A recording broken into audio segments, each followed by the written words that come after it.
இதுல இன்னும் ஸ்பெசிபிக்கா இந்த முதல் அதிகாரம் 5ஆம் வசனத்துல யாக்கோபு ஒரு ஞானத்தை சொல்றாரு. அது என்ன ஞானம்னா, ஸ்பிரிச்சுவலா இருக்கிற நம்ம பிராக்டிக்கல் லைஃபோ அதுக்கு அலைன் ஆகிற மாதிரி ஒரு வாழ்க்கை வாழணும்னா நமக்கு ஞானம் வேணும்.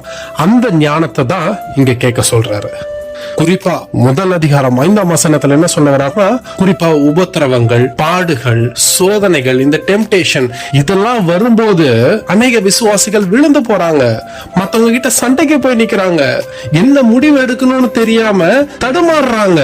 அப்போ இந்த இடத்துல யாக்கோபு அந்த ஞானம்னு சொல்றது என்னன்னா, எப்ப நீங்க நார்மலா நல்லா இருக்கும் போது, உங்க லைஃப் ஸ்மூத்தா இருக்கும் போதெல்லாம் நீங்க கரெக்டா தான் இருக்கிறீங்க.